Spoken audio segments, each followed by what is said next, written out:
A paz do Senhor a todos e todas, sejam muito bem-vindos ao canal Reflexões Bíblicas mais uma vez. Eu sou Misael Martins, tenho o prazer de saudar a todos com a paz do Senhor. Nosso estudo hoje é um estudo maravilhoso, um estudo muito bom. Tenho certeza que você será edificado, será abençoado por Deus aí na sua casa, onde você estiver nos ouvindo. Gostaria que você já deixasse aberta a sua Bíblia no Evangelho de Lucas, capítulo 10. A partir do versículo 38, a gente não vai fazer a leitura. Antes de iniciar o estudo, eu vou fazer uma oração para que o Senhor possa ir preparando os nossos corações, onde nós receberemos a mensagem da parte do Senhor nesse momento. Senhor Deus, nesta hora, quero te agradecer por essa oportunidade, te agradecer por esse momento. Ó Deus amado desse ouvinte, essa ouvinte, ó Pai, que está agora ouvindo esse estudo, meu Pai, essa palavra, peço ao Senhor que o Senhor possa tocar os corações, preparando a terra para a semente ser lançada. Ó Deus amado, e a Tua palavra não volta vazia, então ela vai germinar e frutificar, ó Deus. Eu não tenho dúvidas de que foi o Senhor quem colocou no meu coração essa mensagem, essa reflexão de hoje, e eu quero pedir a Ti, Senhor, que o Senhor fale e que o nome do Senhor seja glorificado, em nome de Jesus. O estudo hoje vai falar sobre uma história muito conhecida já da Bíblia e, na verdade, uma história que envolve 3 personagens, membros de uma família que estão presentes pelo menos nos 4 evangelhos, ou seja, uma família que tem uma presença muito marcante no ministério de Jesus. Que família estou falando? Estou falando de Marta, Maria e Lázaro. É sobre eles que nós vamos estudar hoje aqui nesse estudo. Eu gostaria, antes de iniciar também, deixar um anúncio para vocês, uma novidade, né, que eu gostaria de trazer, que o estudo de hoje ele está escrito também, preparado aqui. Eu fiz uma mini apostila aqui do estudo hoje e eu vou disponibilizar por e-mail para vocês, que eu já tenho os contatos, vocês vão receber. E eu vou disponibilizar. Se você ainda não receber aí no prazo de 24 horas, a partir do estudo agora, você manda um e-mail para o nosso canal, reflexõesbiblicas@gmail.com, que eu vou disponibilizar o estudo por e-mail, pelo Drive, enfim, para que você também tenha acesso ao esboço dessa mensagem hoje. Está bem explicado, bem detalhado, e eu espero que vocês também aprendam bastante aí com os estudos, com as referências em mãos. O ministério de Jesus na Terra durou cerca de 3 anos e meio, e além dos discípulos, foram poucas pessoas que se destacaram e que apareceram tanto na narrativa da história sagrada dos 4 evangelhos, como a família de Marta, Maria e Lázaro. Poucas pessoas, além dos discípulos, têm mais relevância no ministério de Jesus, na relação de amizade com Jesus, do que essa família. Marta, Maria e Lázaro são moradores de uma aldeia chamada Betânia, que ficava a 3 quilômetros de Jerusalém. E no Evangelho de Lucas, no capítulo 10, a partir do versículo 38, nós vamos aprender e descobrir como Jesus encontrou essa família pela primeira vez. Como Marta, Maria e Lázaro conheceram a Jesus. Os pais desses 3 irmãos não são citados na história sagrada, o que nos leva a crer e a entender que eles já não eram vivos. E uma das coisas que a gente vai ver nas passagens que a gente vai estudar aqui hoje sobre essa família é que a presença de Jesus, desde o momento em que ele aparece na história dessa casa, desde que essa família começa a ser citada nas Sagradas Escrituras, a presença de Jesus nessa casa, ela vai fazer uma diferença muito grande. Porque, como eu disse, os pais não estão presentes na narrativa. E a falta de alguém que assume essa posição natural de liderança em uma casa que tem 3 irmãos adultos faz com que as desavenças e as diferenças sejam ainda mais recorrentes e notórias. Então, quem vai assumir a posição de mediador, de conselheiro e de protagonista dentro da casa de Marta, Maria e Lázaro é o Senhor Jesus. E nós vamos ver aqui nas passagens que a gente vai estudar essa questão, que Jesus é quem vai ser o grande sustentáculo dessa casa. A família de Marta, Maria e Lázaro, eu posso dizer e provar isso pela Bíblia, vai se manter unida de pé e firme por causa da constante presença de Jesus e da amizade que eles vão passar a ter com Jesus. É natural, é normal que famílias tenham desentendimento, divergências e atritos. Mas em casos que famílias vivem constante turbulência, é somente a presença de Jesus que pode impedir a ruptura total dessa casa. E nós vamos ver que numa família que não tem alguém que se ocupa da posição de liderança natural, não tem alguém que se sobrepõe nessa casa, a presença de Jesus, a amizade, a proximidade com Jesus vai fazer toda a diferença nessa família. Tudo vai girar em torno de Jesus dentro dessa casa. Vamos então começar a meditar aqui. Evangelho de Lucas, capítulo 10, versículos 38 a 42. Vamos ler bem pausados, porque a gente tem algumas verdades, algumas revelações a serem explanadas aqui, descobertas aqui. E aconteceu que indo eles de caminho, indo eles quem? Jesus e os discípulos. E aconteceu que indo eles de caminho, entrou numa aldeia, e certa mulher, por nome Marta, o recebeu em sua casa. Antes da gente falar propriamente da família, né, de Marta, Maria e Lázaro, eu disse que a aldeia onde eles moravam, a aldeia de Betânia, ficava a 3 quilômetros de Jerusalém. Uma aldeia pequena, uma aldeia simples. E, digamos, não era lá um lugar importante, bonito e atrativo como cidades, Jerusalém, Cafarnaum, cidades grandes da Judeia. Não era uma cidade que tinha uma importância comercial, pesqueira, cultural, religiosa, de qualquer forma, de qualquer ordem.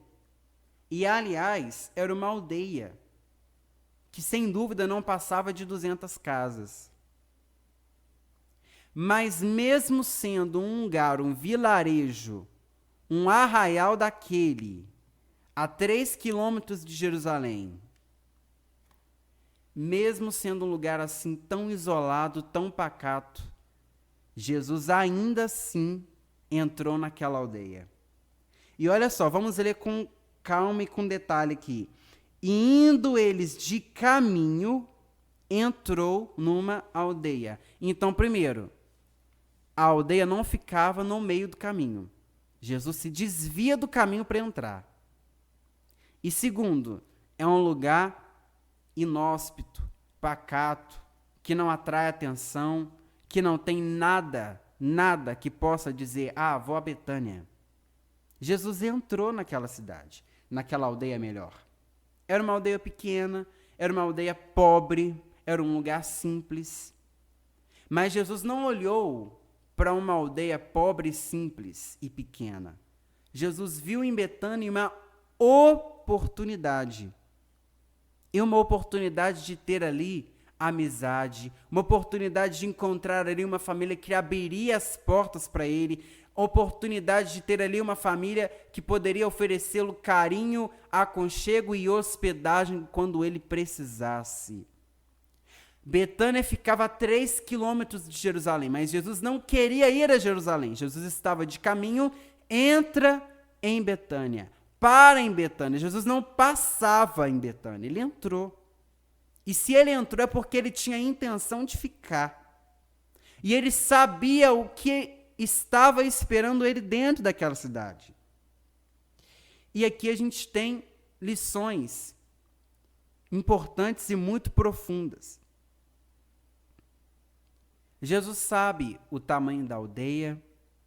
Jesus conhece a simplicidade da aldeia.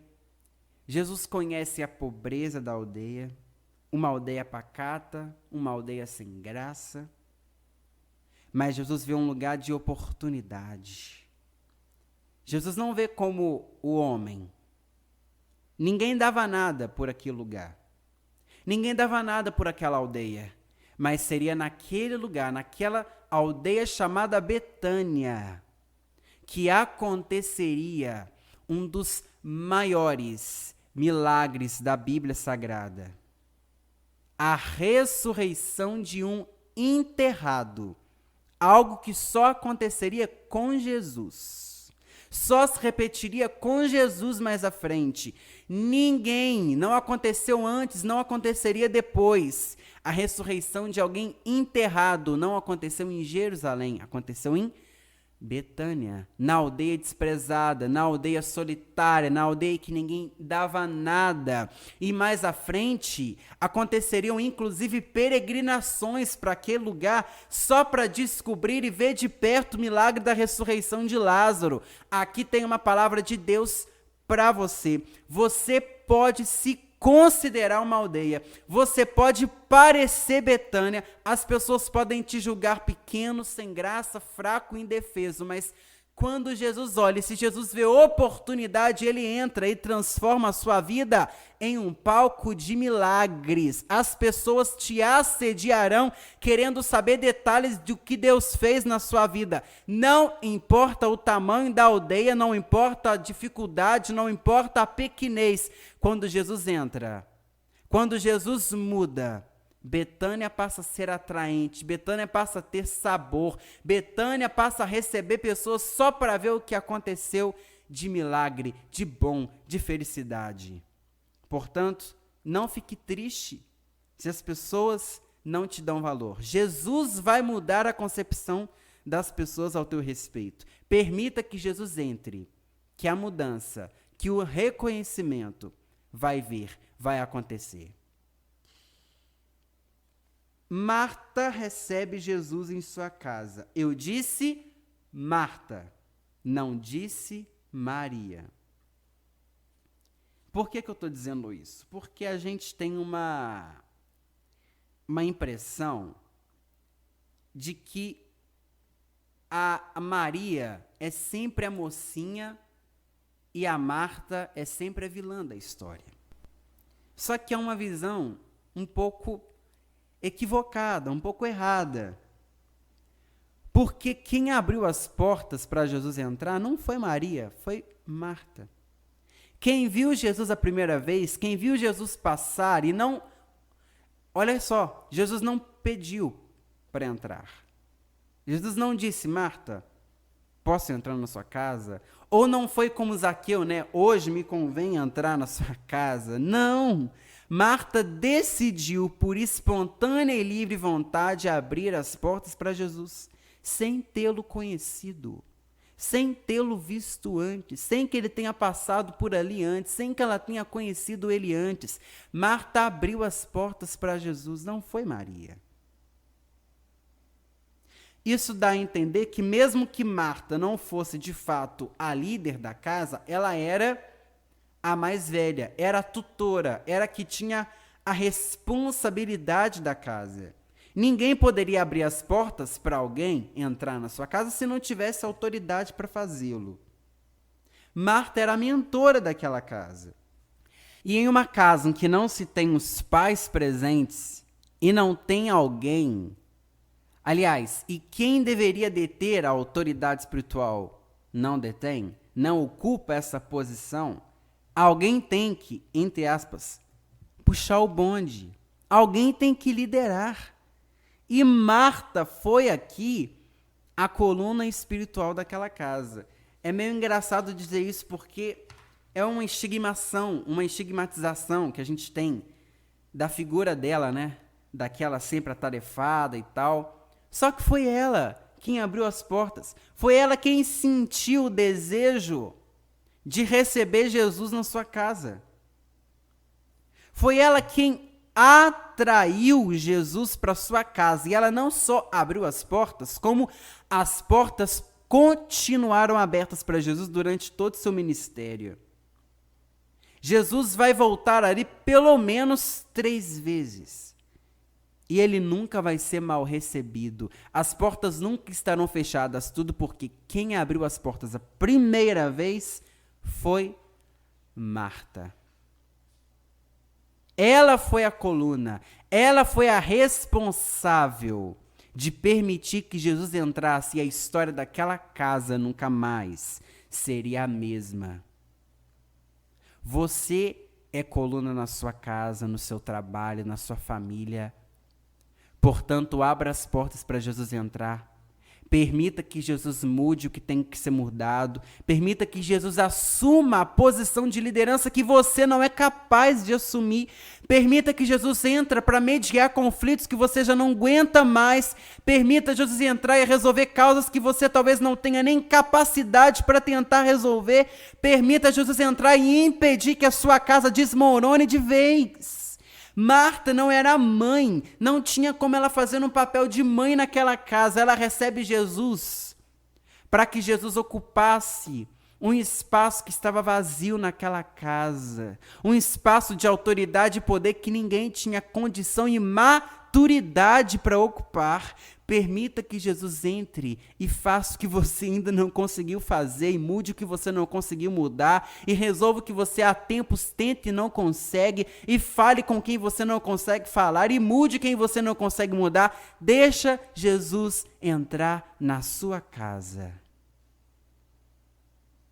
Só que a diferença e o problema está justamente no depois. Depois que Marta recebe Jesus e que Jesus entra. Depois que Jesus está dentro da casa.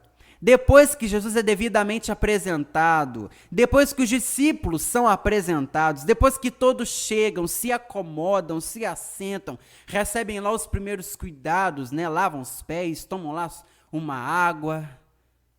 Estão acomodados, estão começando a se adaptar, a se ambientar naquela casa, depois que Jesus entra. Versículo 39, e tinha esta quem? Marta. E tinha Marta uma irmã chamada Maria, a qual, assentando-se também aos pés de Jesus, ouvia a sua palavra. Maria não apareceu quando Marta abre as portas para Jesus. Maria vai aparecer depois. Maria chega e se assenta aos pés do Mestre. E permanece aos pés do Mestre. Jesus não entra na casa de Marta simplesmente para descansar. Jesus não entra na casa de Marta para passar um tempo, ou para agradar a Marta, ou para jantar, tomar um café. Não. Jesus entra ali e ele tem uma missão a ser cumprida, e a missão de Jesus é pregar. Jesus entra e ele tem um propósito, tem algo a ser feito, tem uma obra a ser concretizada, e Jesus entra para concluir aquela obra. Jesus não entra para passar um tempo para descansar, tão somente. Maria se assenta aos pés do Mestre, onde estão ali os outros discípulos, para ouvir o Mestre. Jesus não veio apenas para receber cuidados, alimento e descanso. Jesus veio também para oferecer e para liberar a sua palavra. Só que aqui está a diferença. Marta recebeu Jesus muito bem. Marta foi uma excelente hospedeira, mas uma péssima companheira. Ela recebeu Jesus. Maria continuou com Jesus. Maria foi aos pés, sentou, para ouvir a sua palavra. Jesus não estava ali jogando conversa fora, falando mal de A ou B. Jesus estava ali para uma missão muito específica e muito clara. E Maria entendeu isso. Maria reconheceu isso e ela se assentou para ouvir as palavras de Jesus. Aí, olha só, versículo 40. Marta, porém, andava distraída em muitos serviços. Marta estava distraída em muitos serviços. E aqui a gente pode dividir essa frase em duas partes.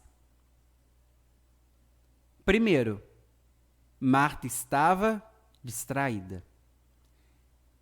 Distração não é quem não ouve, é quem não presta atenção. Distração não é quem não está, é quem não assimila e não entende o que está acontecendo. Distração não é ausência, mas é falta de entendimento e de disposição para entender. É estar no corpo, mas não está na alma e no espírito. Maria ouvia, mas não entendia, não prestava atenção. Ela estava atarefada. Então, o motivo da distração de Marta não é porque ela estava à toa. Ela não estava pensando do nada. Ela estava trabalhando. Ela estava atarefada e não era com pouca coisa, era com muitos serviços. Marta era trabalhadeira. E ela estava trabalhando por uma boa causa, inclusive, servir o Mestre. Ela estava preocupada em servir Jesus. Afinal, ela recebeu Jesus em sua casa e ela queria proporcionar a Jesus uma boa recepção, deixar em Jesus uma boa impressão. E ela estava ali, focada no que estava fazendo. E ela tinha uma habilidade que muitos não têm, né? Ela estava conseguindo fazer várias coisas ao mesmo tempo. Ela era especialista nesse trabalho de servir, de cuidar, de alimentar, de trabalho árduo. Ela era acostumada, ela era especialista, ela estava fazendo o que ela sabia fazer de melhor e estava fazendo para alguém que merecia realmente receber, que era Jesus. Às vezes a gente olha para Marta e fala, ela estava lá atarefada, estava lá cuidando dos afazeres da casa, mas ela estava com visita dentro de casa e ela estava preocupada em alimentar, em cuidar, em dar conforto. A aldeia era simples, era pobre, a casa de Maria também era simples, ela queria dar suporte para Jesus de alguma forma, já que não tinha o luxo, já que não tinha a riqueza e a pompa, mas pelo menos a comida bem feita, pelo menos o descanso, a casa arrumada, limpinha. Maria era caprichosa e ela estava tentando fazer o seu melhor. Ela se sentia responsável, esse senso de responsabilidade em cuidar do Mestre. Só que o erro de Maria, sabe qual foi? Foi acreditar que Jesus precisava mais dela do que ela de Jesus. Ela queria alimentar, quando, na verdade, ela deveria ser alimentada. Ela queria servir a Jesus uma comida, um alimento terreno, quando ela deveria se alimentar e se saciar do alimento celestial. Ela queria protagonizar, quando, na verdade, ela deveria ocupar a posição de dependente. Marta queria oferecer a Jesus quando ela deveria receber de Jesus o que ele tinha a oferecer. Ela queria agradar, mas não queria ouvir. E essa postura lembra muito a igreja de Éfeso no Apocalipse. Quando Jesus vai repreender a igreja e vai dizer, olha, eu sei tuas obras, sei do teu trabalho, sei que você realmente não fica parado, não tem preguiça nessa igreja, vocês trabalham mesmo árduos, não se cansam. mas perderam. Tenho contra ti que deixaste o primeiro amor. Era uma igreja que não dava atenção para Jesus. Marta queria agradar, mas não queria ouvir. São pessoas que participam dos cultos, mas que não têm senso de adoração. São excelentes obreiros, mas péssimos crentes. Marta acabou de receber Jesus, não conhece Jesus, não sabe quem é Ele. Marta adora trabalhar, mas não tem e não quer ter comunhão com Jesus. Aí a minha pergunta é: qual é a sua prioridade? Às vezes a gente confunde servir a Deus com dizimar e ir aos cultos, mas a gente mantém distância. A gente mantém distância, distanciamento. Aí tem uma frase que ela é muito forte, ela é muito impactante. Ela diz o seguinte: não sirva a Deus com o que você tem antes de receber de Deus o que você não tem. Vou repetir, se você quiser, para aí, anota. Não sirva a Deus com o que você tem sem antes receber de Deus o que você não tem. Tá confuso? Eu exemplifico para você. Não cante com a voz bonita que você tem sem receber de Deus a unção que você não tem. Não pregue com a eloquência que você tem sem receber de Deus a ousadia que você não tem. Não exponha o conhecimento que você tem sem receber de Deus a graça que você não tem. Não queira ser protagonista quando você deve assumir a posição de dependente. Antes de querer trabalhar como Marta, receba a capacitação de Maria. Antes de querer servir, sente aos pés do mestre, seja servido primeiro. Tem muita gente querendo dar, querendo oferecer, mas ainda não recebeu. Jesus foi muito claro quando ele deu as últimas instruções aos discípulos. No próprio Evangelho de Lucas ele diz: ficai. O mesmo Jesus que disse em Mateus e em Marcos: ide por todo mundo, pregai o Evangelho a toda criatura. Só que antes do ide, antes de ir, Jesus diz: ficai em Jerusalém, até, diga comigo, até que do alto sejais revestidos de poder. Jesus disse: pode ir, mas só vai depois que receber o meu poder e a minha capacitação. Então não queira ir com as tuas próprias armas, com a tua capacidade, não se ache autossuficiente. Receba de Jesus para depois ir, entregar e servir. Amém? Mas Marta, além de não estar onde deveria, de não fazer o que deveria, ela quer atrapalhar quem está no lugar certo. Ela quer alfinetar quem está na posição certa. Aí no versículo 40, Marta, porém, andava distraída em muitos serviços e, aproximando-se, Marta aproximou-se de onde Jesus estava pela primeira vez. Mas não aproximou para ouvir, aproximou para criticar, para acusar e julgar. Só aproximou para isso. Aproximou-se apenas e tão somente para questionar o mestre o fato de Maria não estar a ajudando nos serviços da casa. Só que tem uma coisa engraçada, isso é uma prova do que eu disse no início, de que Jesus era de fato alguém que ocupava a posição de mediador de conflitos naquela casa. Quando Marta se aproxima para se queixar de Maria, Marta não chega e diz: ô Maria, você não se importa de vir me ajudar, não? Você está aí ouvindo Jesus e eu estou sozinha aqui. Não, não, não. Marta não vai falar com Maria, ela vai reclamar de Maria, mas ela vai falar com Jesus.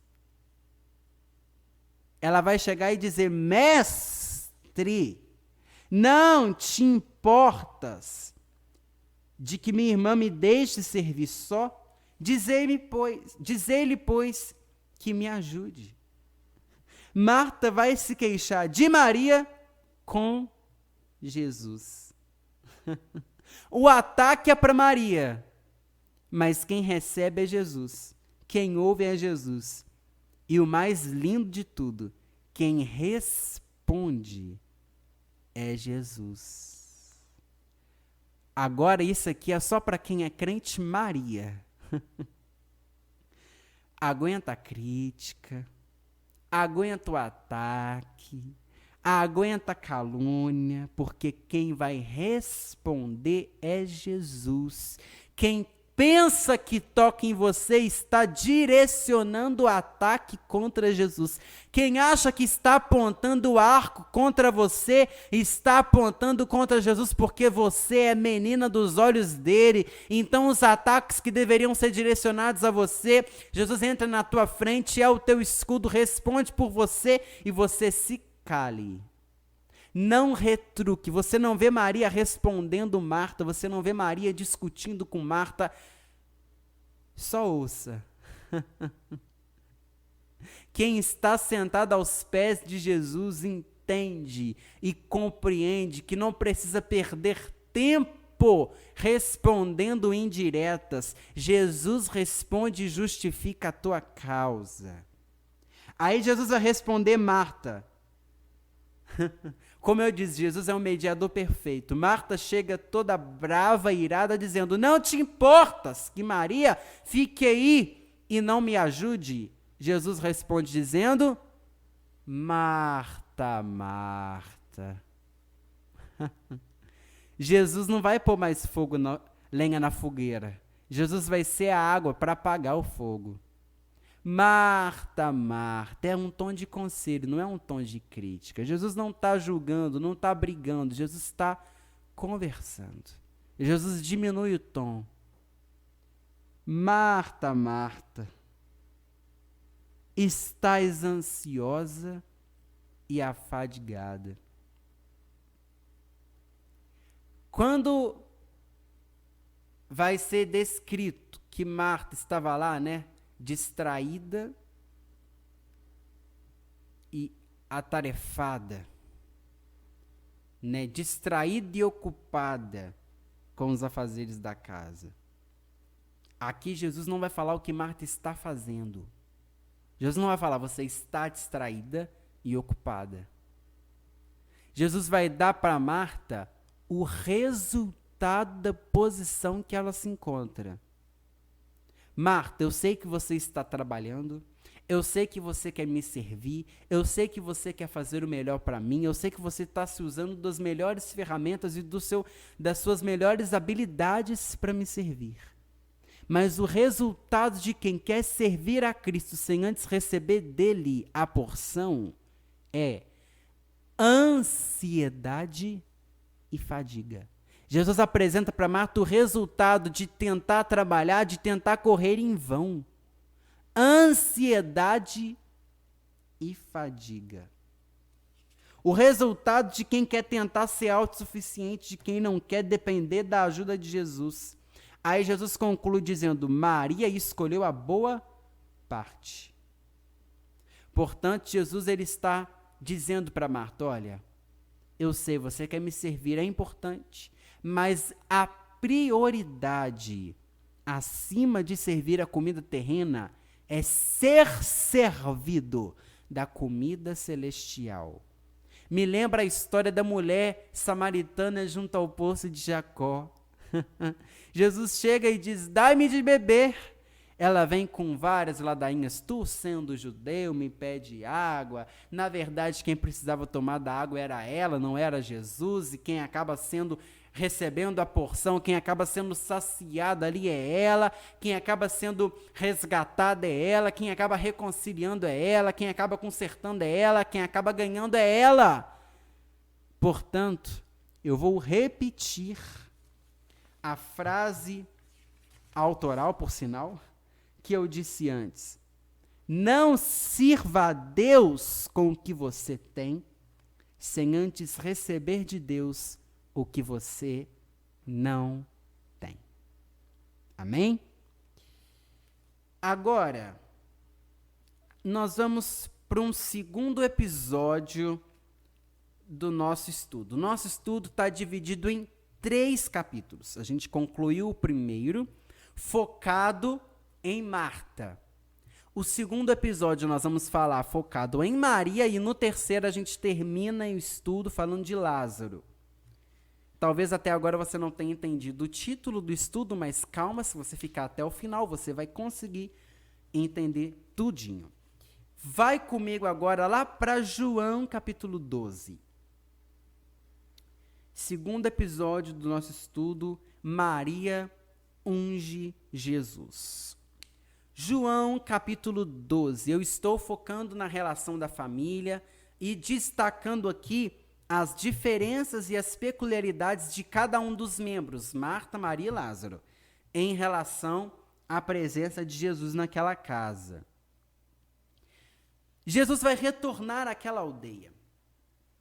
Já havíamos passado bastante tempo e agora Jesus volta exatamente uma semana antes da sua morte, na semana da morte de Jesus. Jesus agora volta e é uma ocasião diferente, porque é uma ceia, é uma celebração. Da primeira vez Jesus entrou e veio pregar, dessa outra vez, Jesus está vindo para confraternizar e, em última análise, para se despedir. E estão presentes Marta, Maria e Lázaro, que não havia sido citado na passagem anterior, aqui ele também está presente. E é engraçado porque as cenas vão se repetindo. Quem é? Se você for ler aí, né? No versículo 2, fizeram-se depois ali uma ceia e Marta servia. Serviu a uma vez, está servindo de novo. Parece que não aprendeu a lição, mas está servindo. Só que aí tem uma coisa, por quê? Jesus, quando volta aqui nessa passagem, ele não está na casa de Marta, Maria e Lázaro, ele está na casa de Simão, o leproso. Aí uma perguntinha básica, né? Maria, então, está servindo, não na sua casa, mas ela foi convidada a servir e a trabalhar na casa de Simão. Então, né, antes de julgar Maria, né, ela não estava em casa. Ela foi contratada, convidada para servir à mesa na casa de Simão. Prova de que ela era uma boa cozinheira e ela era reconhecida como tal. E é bom quando as pessoas reconhecem as qualidades umas das outras, né? Reconhecem, valorizam e exaltam o potencial umas das outras. A vocação de Marta era servir. Marta nasceu para isso, ela era especialista nisso e estava fazendo isso, estava fazendo jus à sua vocação. E algumas outras diferenças que a gente pode citar entre essa ocasião de João e a ocasião da primeira vez que Jesus visita a casa de Marta. Nessa vez agora, Jesus está à mesa.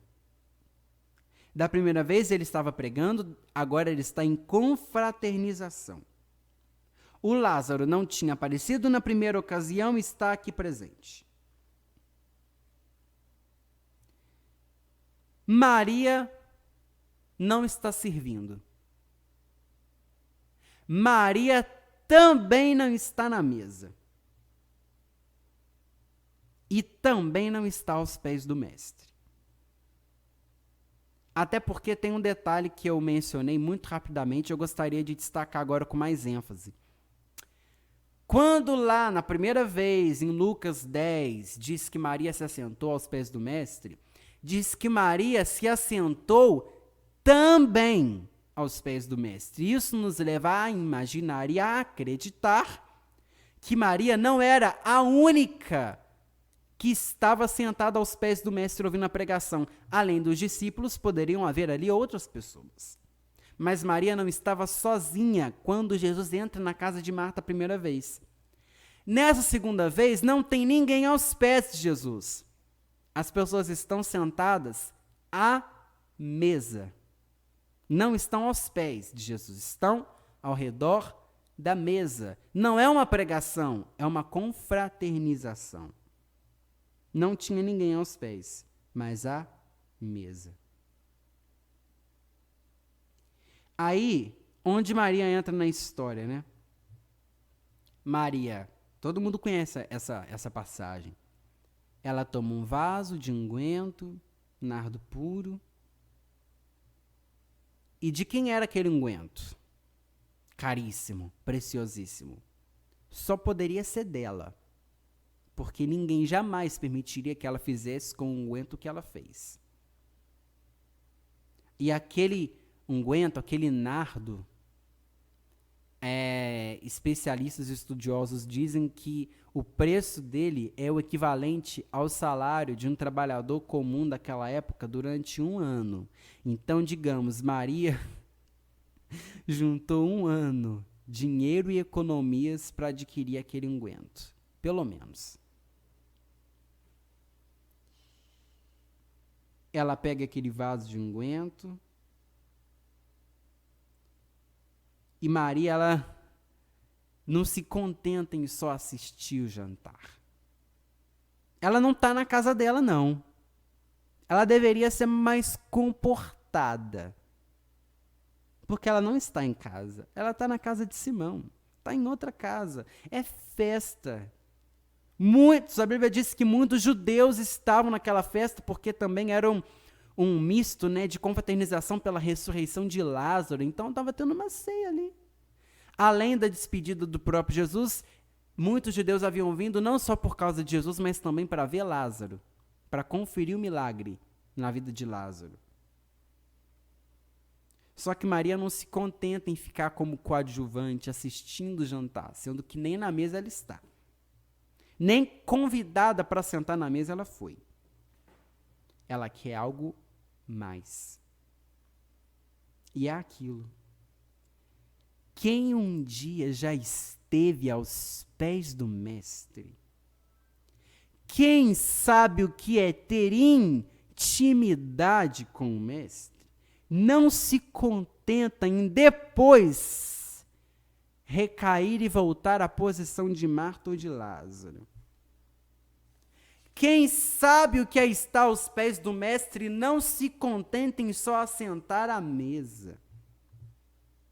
Quem sabe o que é o verdadeiro alimento não se contenta em engolir qualquer tipo de balé de vento de doutrina por aí. Quem vive comunhão com Deus não aceita viver distanciamento de Deus. Ela não estava em casa, não estava no ambiente dela, as circunstâncias não estavam das mais favoráveis, mas ela não deixaria de adorar o Mestre. E como eu disse, tinha muita gente na casa. Maria deveria ser mais acuada, deveria estar mais tímida e ser mais reservada. Não tinha ninguém aos pés do mestre.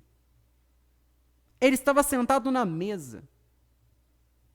As pessoas estavam sentadas na mesa, estavam em roda, estavam confraternizando, estava todo mundo na mesma posição. No meio de tanta gente, Jesus nem parecia mais ser o centro daquela confraternização.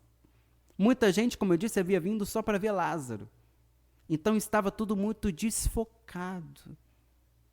Quando as pessoas sentam à mesa para confraternizar, Jesus não assume mais o brilho que ele tinha quando as pessoas estavam aos pés dele. Quando Jesus se assenta à mesa, Jesus deixa de ser o centro. Quando ele estava assentado pregando e as pessoas estavam aos pés. Quando está todo mundo à mesa, na mesma posição, Jesus deixa de ter aquela posição de autoridade que ele tinha quando as pessoas estavam aos seus pés. Só que Maria não se importa se tem alguém ou se não tem. Quem sabe e quem valoriza os pés, estar aos pés do Mestre, pode ter gente, pode não ter ninguém. O meu lugar é aos pés do Mestre. O mesmo salmista que vai dizer no Salmo 122, alegrei-me quando me disseram, vamos à casa do Senhor, vai dizer no Salmo 63, ó Deus, tu és o meu Deus, de madrugada te buscarei. O mesmo que adora na multidão, adora no isolamento. Pode ter muita gente, pode não ter ninguém, pode ser festa, pode estar só eu sozinho, não pode ninguém querer me apoiar, pode todo mundo querer me olhar torto, não gostar do meu grito de glória, se incomodar com o meu mistério, não tem problema, mas eu quero estar aos pés do Mestre, independente se tem mais alguém comigo. O meu lugar é aos pés do Mestre. Só que tem gente trocando os pés pela mesa. Estão saindo da posição de servo, de dependente. Porque mesa é lugar de honra. Mesa é status. Mesa dá ibope. Mesa é reconhecimento, mas o crente verdadeiro não troca os pés pela mesa. Podem chamar de inconveniente, pode desprezar, criticar, humilhar, mas o meu lugar é lá, e eu não troco o meu lugar. Eu não deixo os pés para sentar na mesa. Maria se ajoelha aos pés de Jesus, unge os pés de Jesus. Marta é cozinheira. Estava servindo uma vez, continua servindo, viverá servindo, morrerá servindo. Sempre ocupada e ansiosa. Se na primeira vez ela já estava ansiosa e distraída, agora que era uma festa que tinha muito mais pessoas, imagine como que não estava a sua rotina, como que não estava a cabeça de Marta. Quem acha que sabe o que é servir, nunca atrairá a atenção de Jesus. Você não vê em hora nenhuma Jesus elogiando Marta pela comida dela. Não estou dizendo que Jesus não gostava, ou que... Não é isso. Eu estou dizendo que quem acha que sabe o que é servir, não atrai a atenção de Jesus como quem se coloca na posição de dependente. Maria volta para a posição que ela não poderia sair jamais, os pés. Aí tem outra. Quem se assenta aos pés uma vez para ouvir, aprende o modo mais excelente de servir. Quem se assenta aos pés para ouvir, sabe que para servir também é aos pés. Maria foi movida pela espontaneidade. Ela não está cumprindo obrigação como Marta e nem fazendo cerimônia como Lázaro. Ela está sendo espontânea. Não tem problema se não guardaram lugar para mim na mesa. Não tem problema se não deixaram lugar para mim do lado de Jesus na mesa. Pode levar o crachá, levar a chave, roubar a cadeira, roubar minha posição, tomar os meus bens, mas o meu lugar aos pés de Jesus é a minha cadeira cativa. De lá ninguém me tira, de lá ninguém me arranca. O nardo caro, o unguento é precioso. o que alguém lutaria 1 ano para receber, para obter, Marta derramou em 1 noite. Mas quem vive aos pés de Jesus sabe que o valor que tem a oferecer é muito menor do que o valor do que o que já recebeu. Sabe que o valor do unguento não se equivale ao valor das palavras e da comunhão de estar aos pés do Mestre. Porque é para o Mestre. Eu abuso mesmo. Eu sou radical mesmo, eu vou gastar caro mesmo, porque é para o Mestre, é para a verdadeira adoração. O servo verdadeiro entrega tudo, não poupa nardo, não poupa unguento. Não se arrependa do que você já fez por amor a Jesus, não se arrependa. Aí a narrativa continua dizendo que a casa se enche do cheiro de unguento. Maria só vai sentir Marta, aliás, só vai sentir o cheiro. Ela continua onde está. Dessa vez ela não vai nem aparecer para retrucar Maria. Pelo menos isso ela não vai fazer. Mas ela continua onde está e só sente o cheiro do nardo. Só vai sentir o cheiro exalando do nardo. Quem é acostumado a servir de longe realmente não compreende alguns mistérios que só quem está aos pés consegue compreender. Só quem está aos pés tem acesso a alguns tipos e a alguns níveis de intimidade. Ninguém pode, por mais que zombe, critique e persiga, ninguém pode impedir o unguento de ser derramado. Derramar unguento é quebrantamento, é renúncia. É se despir do orgulho, é entregar a Deus o melhor e o mais caro que você tem. É realmente, verdadeiramente entregar o seu Isaac, o que você tem de mais precioso, a sua alma. Para que Maria pudesse vencer a timidez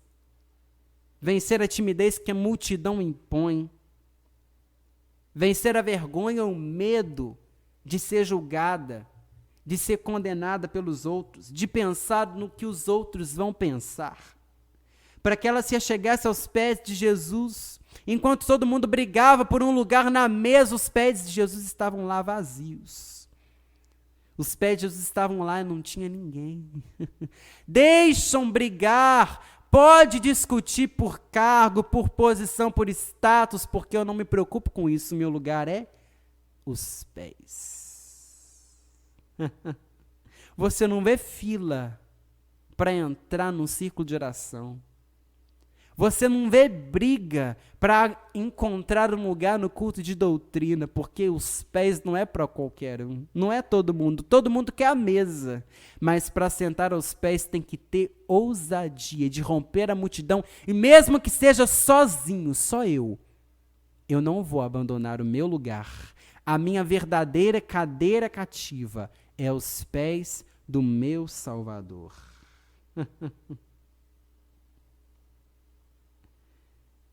Não poupe o teu vaso. Se você tem aí na sua casa guardado um vaso de alabastro, quebre ele. Não poupe ele. Vaso de alabastro não é ostentação, não. Não é para eu me achar melhor que os outros, não. É adoração em espírito e em verdade. E se você puder, pelo menos adore, pelo menos glorifique, pelo menos dê um glória a Deus aí na sua casa, onde você estiver. Quebre o teu vaso agora neste momento. Entre na sala da intimidade, se dobre, se prostre, se ajoelhe, se humilhe aos pés. Não tem como ir aos pés de pé, não tem como ir aos pés de nariz empinado. Para se chegar aos pés tem que se dobrar, para chegar nos pés tem que se prostrar. Então se prostre, se dobre, se quebre diante de Jesus.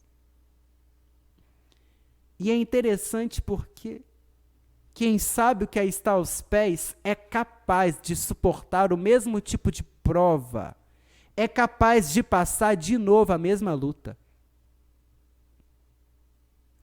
Quem sabe quer ficar aos pés? Quem sabe, quem tem intimidade com os pés de Jesus, é capaz de passar tudo de novo que já sofreu.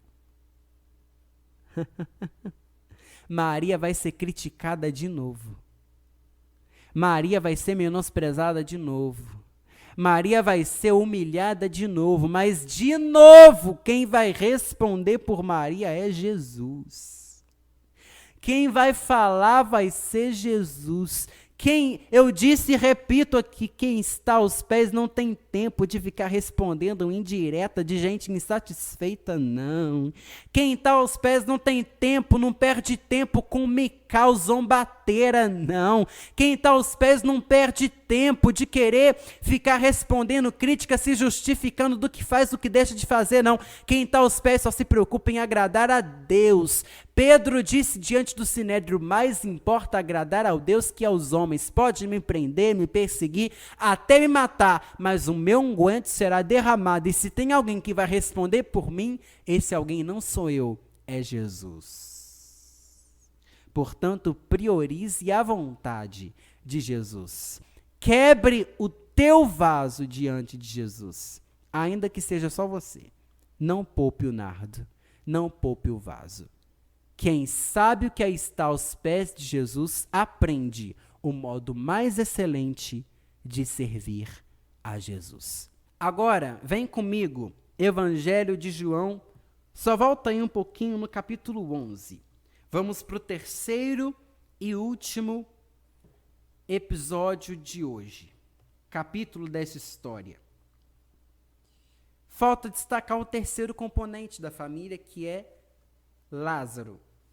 E aqui, de fato, a gente tem a chave da história. Eu não queria falar só dessa parte da ressurreição de Lázaro, sem citar os outros dois personagens, características e tal, porque eu preciso, antes de falar da morte, a ressurreição de Lázaro propriamente, eu preciso destacar alguns detalhes que só ouvindo histórias anteriores a gente consegue compreender.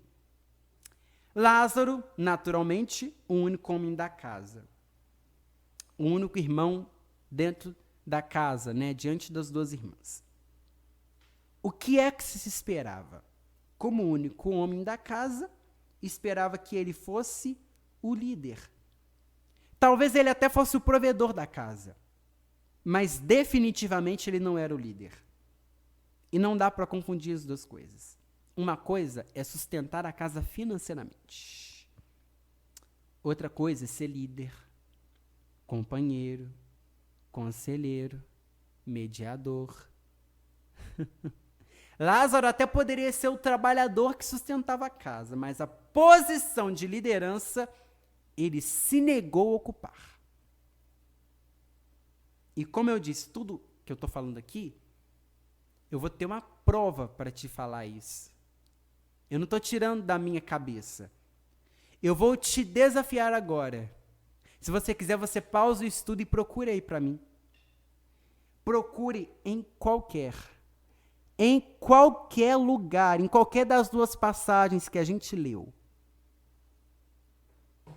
uma palavra de Lázaro. Procure um A de Lázaro. Eu me desapontei quando a ficha caiu para isso. Quando eu descobri que quem deveria ocupar a posição de liderança não abre a boca para nada. O silêncio de Lázaro já me diz muita coisa sobre ele. Já me mostra o perfil dele. Ele é um tipo de irmão que não está muito preocupado com as questões gerais da casa, não. Ele não é aquele irmão que quer tomar sobre si a responsabilidade de tomar decisões e providências. Ele não opina, não se interessa, não se envolve nas questões da casa. Ele até está, mas quase não é notado. Nem quando ele é o centro das atenções, ele fala, não. Pelo contrário, nós temos um Lázaro retraído, calado e isolado. Ele é, sabe, aquele tipo de filho que senta mudo e levanta calado da mesa. Ele não toma parte nos problemas da casa. É um irmão, é um filho, é um parente, é alguém exclusivista, egoísta, que não gosta que ninguém se intrometa na sua vida, que gosta de tomar as decisões sozinho. E pior, ninguém sabe quando está bem e quando está mal, porque não se abre. Esse é o perfil do Lázaro. Esse é o Lázaro, amigo de Jesus, que Jesus amava, por sinal. Você vê Maria falando, você vê Marta falando, às vezes fala o que não deveria, às vezes age como não deveria, mas está falando, está participando, está interagindo, está aprendendo. Temos lições a aprender da vida de Maria, de Marta, mas o que dizer de Lázaro?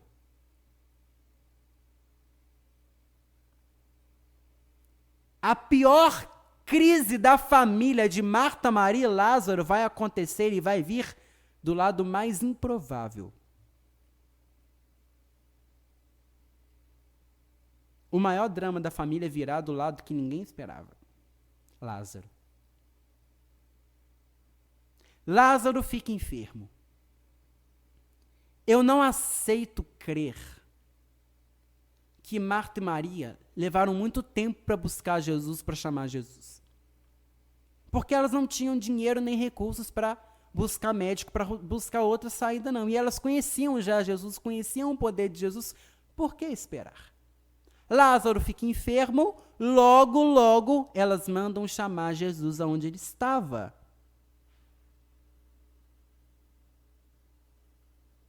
Agora a minha pergunta é para deixar uma pulguinha atrás da sua orelha. Lázaro fica enfermo. Marta e Maria chamam Jesus.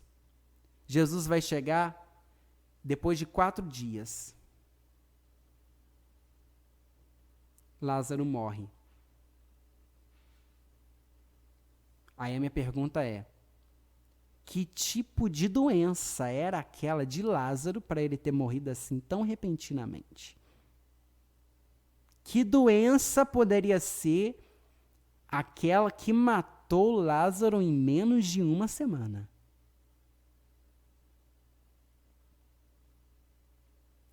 Ou não é mais provável e razoável crer que, com base nas minhas afirmações de que Lázaro era isolado, retraído, egoísta, quieto no canto dele, mudo e calado, tímido, será que com base nisso eu não poderia dizer que Lázaro já não estava doente há muito tempo? E quando ele viu que não tinha mais jeito, quando ele não conseguiu nem se levantar da cama, foi quando Marta e Maria descobriram. E quando elas foram chamar Jesus, a doença já estava no estágio terminal? Será que Lázaro não sentiu nenhum tipo de sintoma antes? Será que Lázaro não sentia nenhum mal-estar antes? Será que a doença veio assim tão do nada? Tendo em base desse Lázaro quieto, retraído, que a gente tem aqui?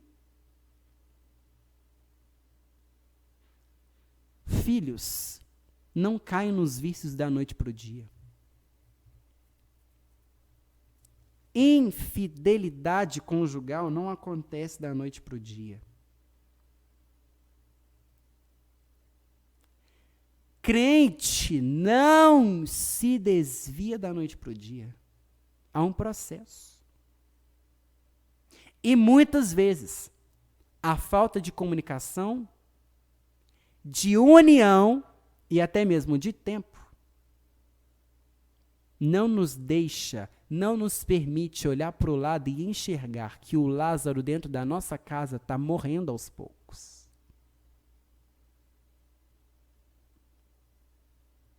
Será que Lázaro não estava escondendo aquela enfermidade até que ele não conseguiu mais nem se levantar da cama? Até que a situação ficou insustentável E depois Marta e Maria vão descobrir? Depois Marta e Maria vão saber quando já está inevitável a morte?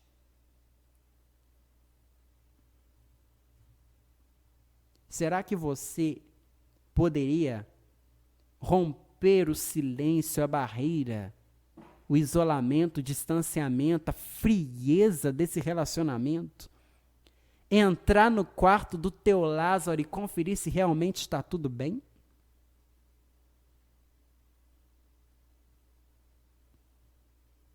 Será que você é capaz de vencer esse pensamento? Ele nunca me falou nada. Ele não precisa de mim, ele nunca me procurou. Se ele quiser ajuda, ele me chama. Lázaro não vai te pedir ajuda. Ele não vai correr atrás de ajuda. Se ele não responde, se ele não atende ligação, manda e-mail, manda mensagem.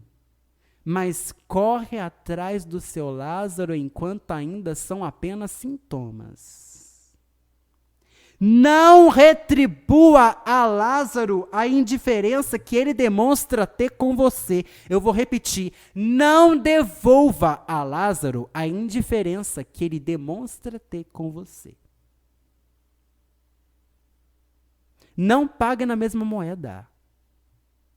Lázaro está morrendo. Peça a Deus estratégia de aproximação. Ele tem os seus defeitos, eu sei, mas é o teu irmão.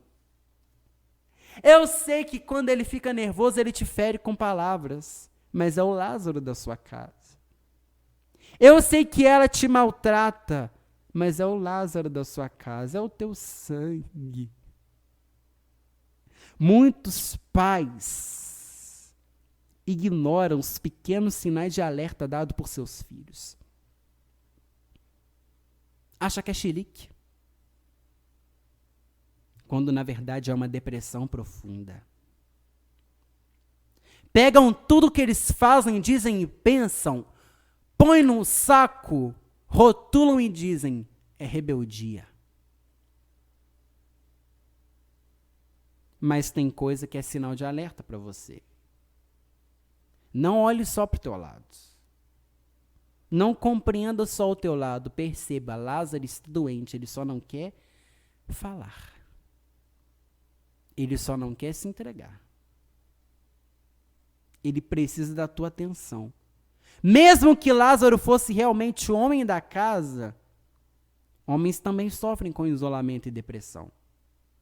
Portanto, quebre os paradigmas, quebre os tabus, quebre o isolamento, quebre esse gelo, encare a situação,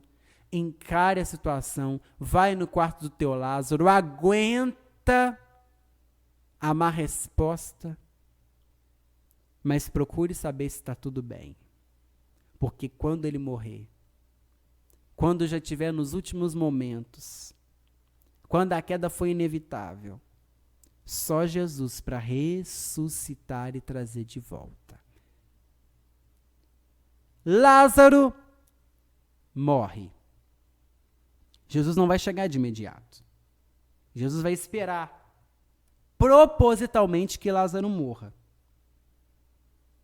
Isso não quer dizer que Jesus não queria ir, mas ele tinha um propósito maior do que curar simplesmente a enfermidade de Lázaro. Lázaro morre, é velado e já está 4 dias sepultado. No versículo 19 do capítulo 11, o carinho dos judeus compatriotas que vão até Betânia consolar Marta e Maria acerca de seu irmão. Agora eles estão sozinhos no mundo, sem Lázaro, sem o homem da casa, sem o protetor, sem o provedor. Quando Jesus chega, Marta é a primeira que vai encontrar Jesus. Maria fica dentro de casa. O mestre chega, até a Marta se levanta para encontrar. Surpreende-me o fato de que Maria continua dentro de casa. É inteiramente compreensível o luto, a dor que elas estavam sentindo, que Maria estava sentindo. Maria queria um pouco de sossego, de isolamento. Tinha muita gente dentro de casa. muita gente, até mesmo desconhecido, que vinha consolar, que vinha tentar, mas nem a presença de Jesus foi capaz de levantar Maria de onde ela estava. Ela continuou dentro de casa. Marta foi até Jesus. Aí dos versículos 21 a 27 tem um diálogo entre Marta e Jesus. Marta sente a dor da perda, mas ela ainda tem capacidade de conversar, de assimilar e de compreender o que Jesus tem a dizer. Marta chega, não dá tempo para Jesus falar nada e diz: se o Senhor estivesse aqui, meu irmão não teria morrido. Só que eu vou dizer uma coisa. Depois Maria vai repetir a mesma frase para Jesus. Não tenho dúvida de que essa frase, mesmíssima frase, não foi algo combinado entre Marta e Maria, porque não tinha clima para combinar nada. Mas de tanto aqueles judeus que odiavam Jesus falarem, plantarem no coração das duas o rancor e o ressentimento, aqueles judeus eram quem estavam dizendo: olha só, Jesus não amava? Jesus não vinha aqui toda vez que ele precisava e na hora que vocês precisaram ele não veio? Aquilo era obra e graça dos judeus. Aquela frase de incredulidade, de frieza, não era do coração de Marta e Maria. Elas estavam contaminadas, envenenadas pela semente maligna de incredulidade dos judeus. Tanto que Jesus não vai nem responder, não vai retrucar aquela fala. E mesmo Maria, depois que ela disse: se o Senhor estivesse aqui, meu irmão não teria morrido. Mas sei que tudo quanto pedires a Deus, Ele o fará. Essa é a Marta amiga de Jesus. Essa é a Marta que eu conheço, a Marta que sabe que Jesus pode. Ele não chegou quando eu queria, mas Ele pode. Ele não fez o que eu pedi, mas Ele pode. Ele não correspondeu minhas expectativas, mas Ele pode. Tudo que Ele pedir ao Pai será concedido. Aí Jesus disse: teu irmão vai ressuscitar. Ele há de ressuscitar. Mas ainda a gente vê que a fé misturada com a insegurança de Maria ainda está falando forte, ainda está forte no coração dela, que ela diz: eu sei, ele vai ressuscitar no último dia. Lembra, sabe quem? Zacarias, que orou por um filho, quando o anjo chegou, Zacarias quis colocar 1001 impedimentos. Mas ele não orou, ele não pediu, ele não clamou, ele não buscou, não fez campanha. Quando Jesus fala: vou fazer, sei lá, hein? Foi assim com Marta. Eu sei, ele vai ressuscitar na ressurreição do último dia. Mas às vezes quando Deus fala, né? Vou agir. A gente... A igreja clamando por Pedro preso. Deus liberta Pedro da prisão, ele bate a porta. Os crentes não querem abrir. Né? Pedro está preso. Ainda ridicularizam a menina, né? Que vai atender a porta.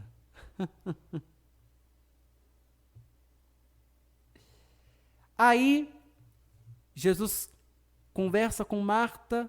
Marta vai até a casa onde está Maria para chamar Maria. Aqui Marta fez um papel muito bonito. Maria não tinha sido capaz de se levantar por si mesma. Marta teve que voltar em casa. Voltar e entrar de novo naquela atmosfera de dor, luto e sofrimento e buscar a sua irmã para encontrar com Jesus. Tem momentos que Maria, aquela mulher firme, aquele crente fervoroso e fiel, que sempre esteve aos pés de Jesus, não consegue nem se levantar da cama quando Jesus chega. Não é hora de julgar, não. Nem de atacar. Volta em casa e busca Maria. Marta é fraca. Marta, incrédula, é compreensível, porque ela é atarefada, ela não está aos pés. Maria fraca é chocante. É tipo Elias. Quando alguém pega a imagem de Elias vendo o fogo cair do céu e pega a imagem de Elias deitado debaixo do zimbro pedindo a morte, é irreconhecível. Quando um crente fiel, fervoroso e firme entra em crise, é uma imagem aterradora, assustadora e desoladora. É apavorante. Agora, o papel de coluna da casa está na mão de Marta. Ela tem defeitos, mas ela vai ajudar Maria a encontrar outra vez com o Mestre. Aí Marta vai dizer para Maria: o Mestre está aqui e te chama. Duas coisas. O Mestre está presente, vê, ouve e sente. Mas quando a presença do Mestre não é suficiente para te convencer a se levantar, a voz dele te chama. O Mestre está. Maria continuava sentada dentro de casa. Quando Marta diz, ele te chama. Eu vou dizer uma coisa aqui muito profunda e que tocou muito meu coração quando o Espírito Santo me disse isso. Você que é Maria, que está nesse momento de crise, de dor, de luto, de choro, de lágrima, de tristeza. Por favor, não despreze as Martas da sua vida. Não despreze as Martas do seu caminho. Os caminhos de Deus são surpreendentes mesmo. É aquela mesma Marta que te humilha, que te critica, vai ser responsável por te ajudar. Deus vai mudar a concepção que muitas Martas têm a seu respeito. E de crítica, ela vai se tornar conselheira. De fofoqueira, ela se tornará sua melhor amiga. Ela vai ser o canal de Deus para te erguer novamente. Não despreze as Martas do teu caminho. Sabe por quê? O que é espinho hoje será almofada amanhã.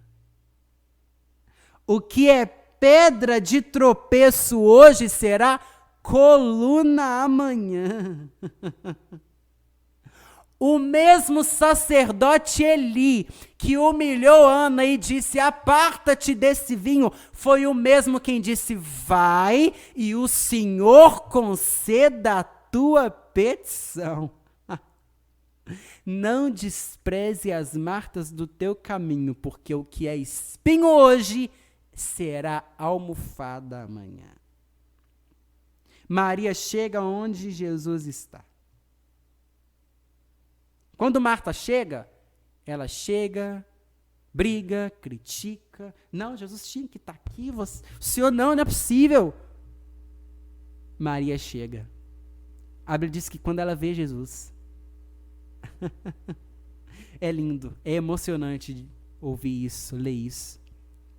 A primeira coisa que ela faz, antes de falar, antes de brigar, antes de questionar, antes de murmurar, ela se lança aos pés de Jesus. Não tem uma passagem que fala de Maria e ela não se encontra nos pés de Jesus. Onde você quer procurar Maria, você vai encontrar ela aos pés de Jesus. É no momento de ouvir a palavra, é no momento de adorar e até no momento de chorar. Maria continua, ela retorna aos pés de Jesus, ainda que por um momento ela esteja fraca, esteja indisposta, mas quando vem Marta, como canal de Deus, como alguém que tem a palavra de Deus na boca e diz, Jesus está te chamando, se levante outra vez, sai dessa caverna de medo, Maria volta para os pés novamente. Maria vai repetir a frase de Marta, se o Senhor estivesse aqui, ele não teria morrido. É o que prova o que eu disse, que foram os judeus que estavam plantando aquela semente má no coração daquelas irmãs. Jesus, ao ver Maria naquela situação de desolação, Jesus se emociona, se move de íntima compaixão. Jesus vai até o sepulcro, onde estão os judeus também chorando a morte de Lázaro.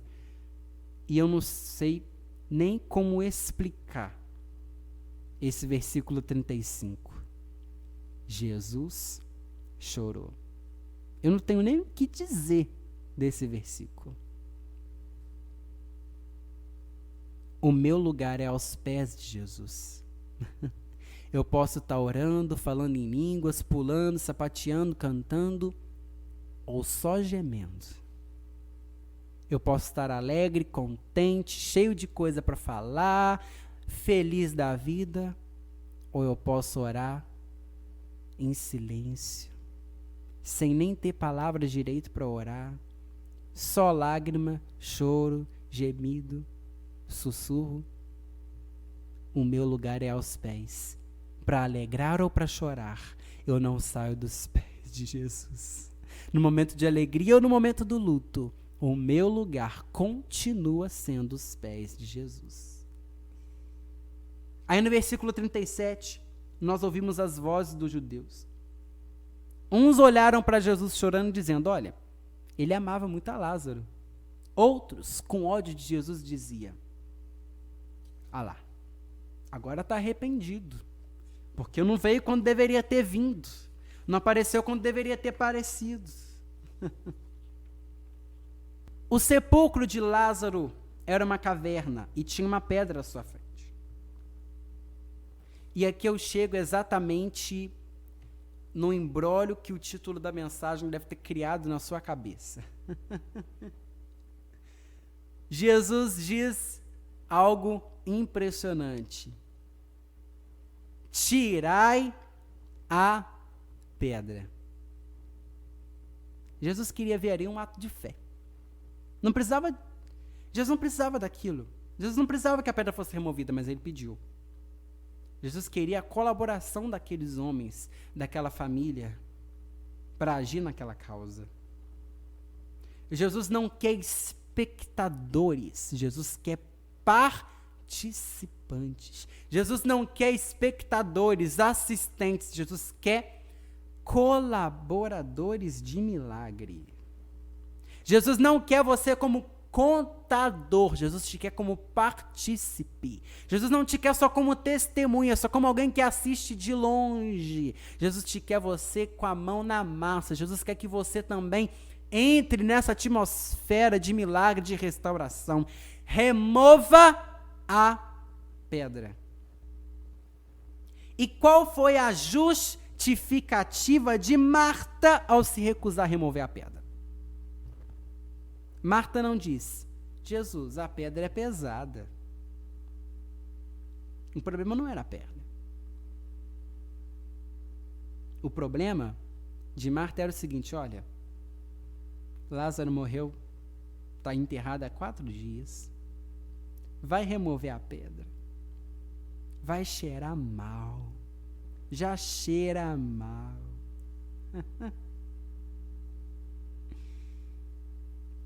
Marta não queria sentir o cheiro do morto.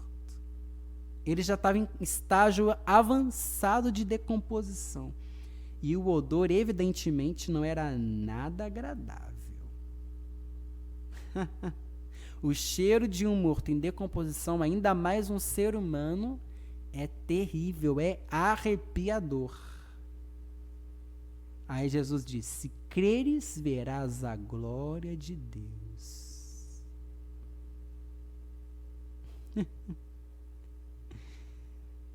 Quando a pedra é removida, depois de muito custo, Jesus não grita Lázaro de imediato. Imagina, logo depois que a pedra é removida, o cheiro repugnante da decomposição, do odor terrível toma conta daquele lugar. Mas tem que suportar, tem que aguentar. Para poder ver a ressurreição, tem que remover a pedra e aguentar o cheiro de Lázaro.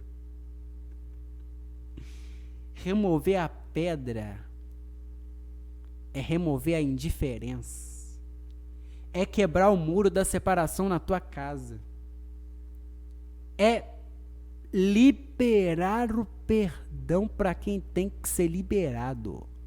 É reatar a aliança quem tem que ser reatado. É receber de volta aquele que se foi.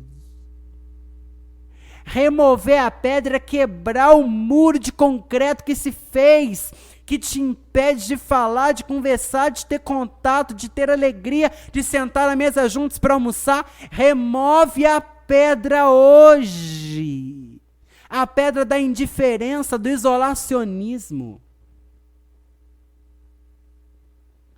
Remove a pedra e aguenta o cheiro.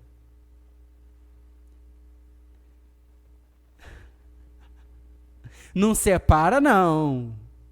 Não divorcia, não. Aguenta. Ele é alcoólatra? Aguenta o cheiro dele. Ele é viciado? Aguenta.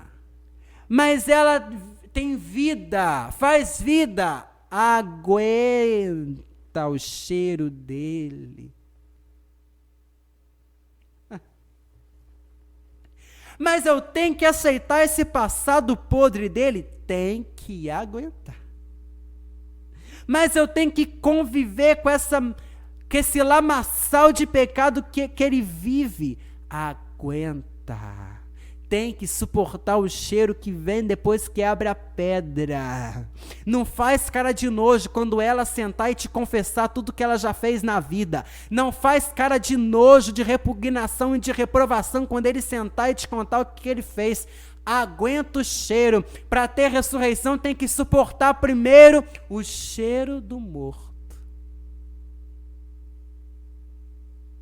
Lázaro é ressuscitado, mas primeiro tem que sentir o cheiro. Não põe máscara, não. Não tapa o nariz, não.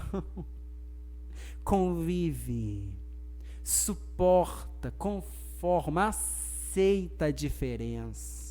Aceita o vício, aceita. Eu não estou dizendo que você tem que simplesmente deixar para lá, ou eu tenho que aceitar a agressão. Não é isso, não. Eu estou dizendo que para Deus fazer a obra, você tem que conviver.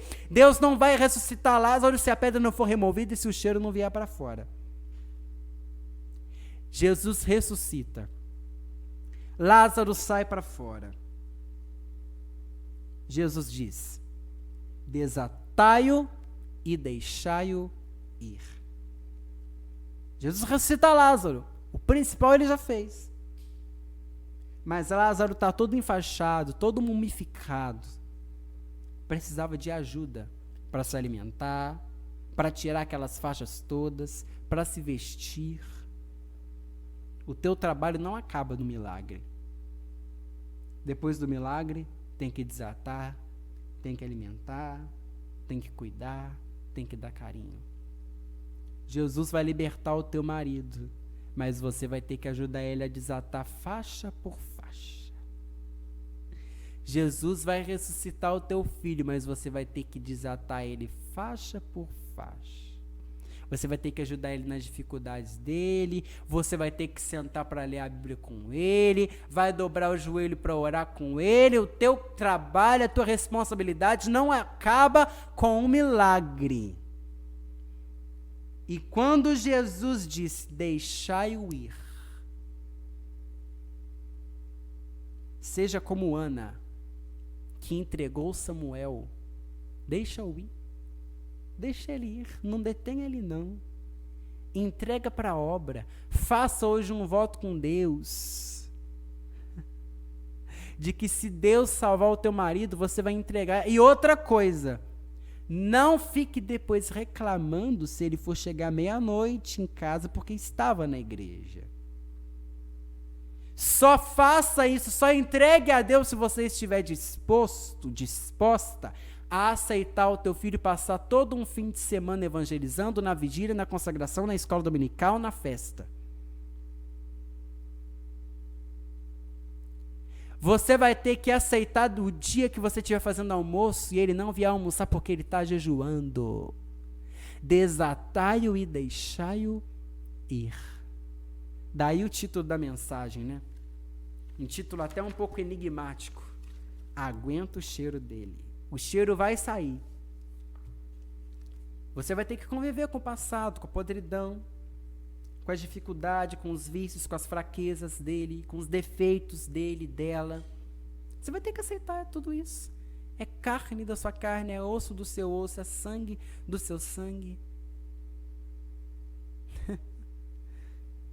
Morreu, mas se Deus ainda tem de fazer a obra, a sua parte também terá de ser feita.